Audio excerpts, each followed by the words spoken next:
as I said, I was working in Corvette's department store during the day, and at night I was playing piano in this fantastic nightclub as a relief piano player. And so one day I get a call. Milton Berle, his piano player, got sick, and Milton was at the top of the heap then. It was Uncle Milty, the top of the game, top of his game. He was opening up for 2 weeks, sold out engagement. This club sat, I think, 1,000 people. This was a huge nightclub. His piano player got the flu. I had to come in. So I show up and I do a 4-hour rehearsal with Milton Berle. I'm just about 16 years old, I think. I get through the rehearsal and he raked me over the coals. After the rehearsal, his brother Frank, who traveled with him, says, Milton wants to see you. I said, oh my God, I'm going to get fired. He said, no, it's good. I go into Milton's dressing room. He's dressed in a bathrobe, a towel around him, and his hat, and a cigar the size of a Louisville Slugger baseball bat. He's famous for that. It's 80 degrees outside. To the day he died, he wore a coat and a hat. And he says, sit down, Artie. And I sit down. I said, what's the matter, Milton? He says, no, it's good. He says, you were fantastic. You got great timing. You were fantastic. Just a couple of little notes.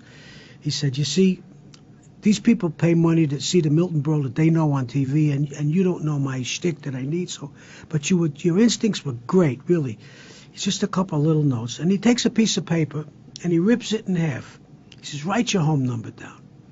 So I said, what's going on? I write my home number down, and he writes it. He says, here's my home number. He says, after I finish these 2 weeks here, I'm going home. In about a month or 6 weeks, I'm coming back. I'll call you. You'll come up to my office, and we'll have lunch. He says, we're going to be friends forever. I looked at him. It's as if, this is Milton Berle. It's as if God gave me his home number. So I said, thanks, Milton. And I played the next 2 nights. I played his first 3 nights till his piano player got better. The third night, not the second night, the third night he invites me into his dressing room, and all the celebrities are there, and I'm sitting there, and he introduces me. This is my friend Artie. Blah, blah, blah. About 6 weeks later, 5-6 weeks later, my mother or my father, somebody says, Milton Berle called. I call him back. I couldn't believe it. He says, Artie, tomorrow at 12 o'clock, don't be late. You know I run a tight ship. I want you to be here for lunch. I show up at his office at 10 to 12.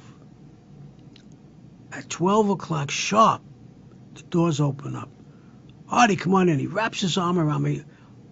Guys, this is my friend Artie Butler. He introduces me to Henny Youngman, to Buddy Arnold, his head writer, who wrote the famous We Are the Men of Texaco. We go from Maine to Mexico, the famous Milton Berle theme song that ran for years. Right. Red Buttons. He introduced me to all these guys. These are his buddies. And I was his friend till the day he died when he was 93 years old. And you were only a kid I was when 6, you met him, right? His shoes were older than me. Literally. And we were buddies. He would come over to my house. I would cook for him. He loved my cheesecake. Loved it. Reminded him of Lindy's cheesecake. He said it was better because it was free. Welcome to the world of Cabarabia, the world where Broadway, jazz, comedy, and pop share the spotlight, and a 2-drink minimum. With your host, producer, director Clifford Bell, keeping the world safe for live performances in intimate settings on Global Voice Broadcasting.